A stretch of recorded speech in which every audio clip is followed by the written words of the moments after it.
আজ বছরের প্রথম চন্দ্রগ্রহণ অর্থাৎ 2026 সালের প্রথম চন্দ্রগ্রহণ ও দোল পূর্ণিমা আমরা সকলেই জানি। আর এই দোল পূর্ণিমার দিন থেকে অর্থাৎ যেটা আমি প্রথমেই বললাম যে 2026 সালের প্রথম চন্দ্রগ্রহণ এবং দোল পূর্ণিমা এই দিন থেকে 31 দিন 5 রাশির জাতক জাতিকাদের অতি শুভ সময় তৈরি হবে। আর ফলে ভাগ্যের পরিবর্তন ঘটবে, জীবন বদলে যাবে এই 6 রাশির জাতক জাতিকাদের। এই নিয়ে বিস্তারিত আলোচনা করব আপনাদের বোঝানোর জন্য। যদি সঠিকভাবে এই আলোচনা আপনি বুঝতে পারেন তাহলে ভাগ্য আপনার বদলাবে, এতে কোনো সন্দেহ নেই।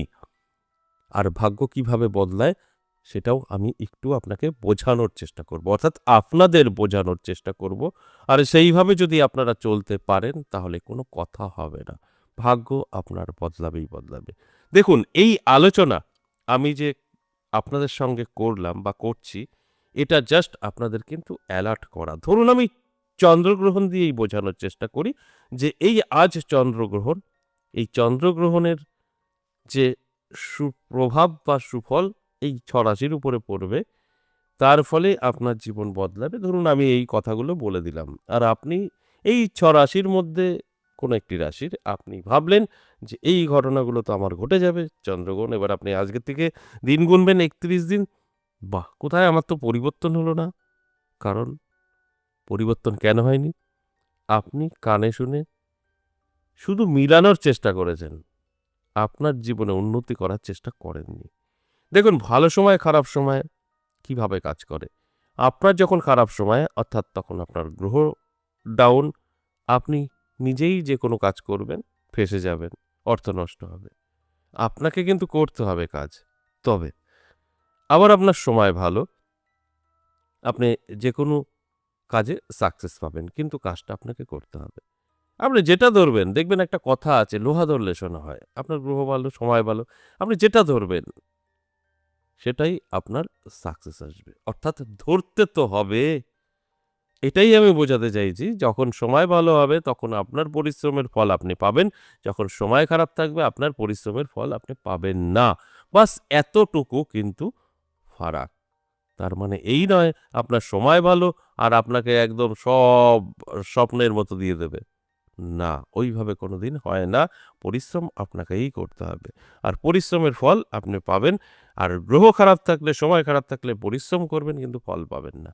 এই এতটুকু ফারাক। আমি এটাই বোঝাতে চাইছি, কানে শুনে কখনো জীবন বদলাবে না। জীবনে এপ্লাই করতে হবে, তবে জীবন বদলাবে। তাই চেষ্টা করুন এই আলোচনা থেকে আপনাদেরকে নিজেদের তৈরি থাকতে। অবশ্যই জীবনের পরিবর্তন ঘটবে।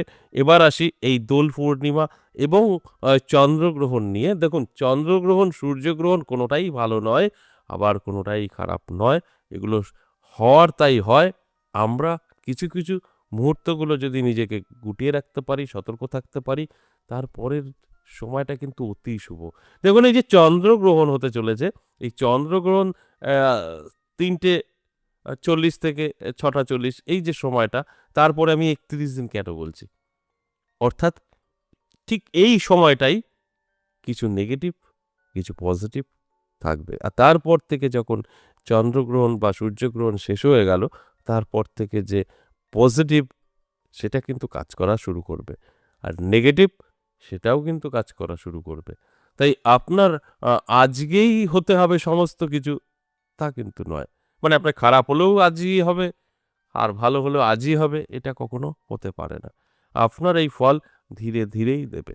তাই আমি এই আলোচনা করে আপনাদেরকে অ্যালার্ট করার চেষ্টা করছি যে এই যে চন্দ্রগ্রহণ, এর অবশ্যই একটা পজিটিভ দিক আছে এবং নেগেটিভ দিক আছে। নেগেটিভ দিক নিয়ে তো আমি আলোচনা করছি না।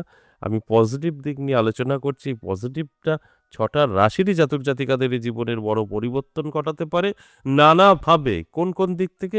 দেখুন, কিছু সময় আমাদের আসে যেটা আমাদের কল্পনার বাইরে। দেখবেন শোনা যায়, আমার এরকম সময় আসবে আমি ভাবিনি। অর্থাৎ ভালো সময় নিয়ে বলেনি সে, খারাপ সময় নিয়ে বলেছে।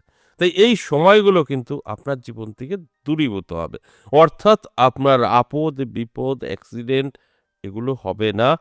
আপনি ভালো থাকবেন। ৩১ দিন পজিটিভ থাকবে। আর এই সময়টা কাজে লাগালে আপনি সারা জীবনই ভালো থাকবেন। দ্বিতীয়ত, আপনার ব্যাংক ব্যালেন্স বৃদ্ধি পাবে। অর্থাৎ অর্থ আসবে ঝড়ের গতিতে। এটা কিন্তু অবশ্যই একটা পজিটিভ দিক। আপনার ইনকাম বেড়ে যাবে। অর্থ আর যদি আপনি সুস্থ থাকেন, আর কি চাই? সুস্থ এবং অর্থ, সে একজন পরিপূর্ণ ব্যক্তিত্ব জীবন পায়। তাই এই দিকগুলো আমি বোঝানোর চেষ্টা করি, আর তারপরে এটা আপনার জীবনে আপনি এপ্লাই করলে সেখান থেকে বেনিফিট। আর আমি প্রত্যেকটা আলোচনাতেই আপনাদেরকে বোঝানোর চেষ্টা করি। আর এইভাবে আপনি যদি আপনার জীবনে এপ্লাই করতে পারেন, তাহলে কিন্তু আপনার সময় পরিবর্তন হবেই হবে। অবশ্যই আলোচনা করব, আলোচনা থাকবে। তার আগে আমার সাথে কিভাবে যোগাযোগ করবেন সেই বিষয়টা একটু বলে নিই। নমস্কার, জয় মা কামাখ্যা, জয় মা তারা। যারা ভীষণভাবে বিপদে আছেন, কি করবেন বুঝে উঠতে পারছেন না, তাদের জন্য বলব অবশ্যই একবার হলেও আমার সাথে সাক্ষাৎ করতে পারেন। কিভাবে সাক্ষাৎ করবেন, কোথায় সাক্ষাৎ করবেন? দেখুন, আমাকে দুটো জায়গায় পাবেন। অ্যাভেল কোনো চেম্বার নেই যে সমস্ত জায়গায় পেয়ে যাবেন, কারণ ভীষণ ব্যস্ত। আমার মন্দিরে পাবেন 10 মহাবিদ্যা কালীবাড়ি, সপ্তাহে 3 দিন, সোমবার, মঙ্গলবার, বুধবার। তারাপীঠ পাবেন ইংরাজি মাসের শুরু এবং শেষ। আর যারা বাড়িতে বসে বহু দূর থেকে আসতে পারবেন না, অনলাইনে বাড়িতে বসেও পাবেন। বাড়ি বসে অনলাইন এবং আমার নিজের চেম্বার 10 মহাবিদ্যা কালীবাড়ি, এই দুটো জায়গায় আপনি দেখাতে চাইলে 62 একটি নাম্বার আছে, ফোন করে বিস্তারিত জানবেন এবং নামটা পাঠিয়ে দেবেন। আর তারাপীঠে যারা আসতে চাইছেন, তারাপীঠ বলে আলাদা নাম্বার আছে, তারাপীঠ বলে সেভ করা, মানে সেভ করে নেবেন। আমার স্ক্রিনে দেখবেন তারাপীঠ বুকিং বলে দেওয়া আছে, ওটায় ফোন করে অনলি তারাপীঠ যারা দেখাবেন, আপনার নামটা লিখে দেবেন। তাই এইভাবে আপনার যদি প্রয়োজন থাকে, অফলাইন বা অনলাইন সাক্ষাৎ আমার সাথে আপনি করতে পারবেন, এতে কোনো সন্দেহ নেই। শুধু প্রয়োজন আপনার আছে কিনা সেটা জানার প্রয়োজন আছে। এবার আসুন আজকের যে আলোচনা, এই হোলি নিয়ে এবং চন্দ্রগ্রহণ নিয়ে।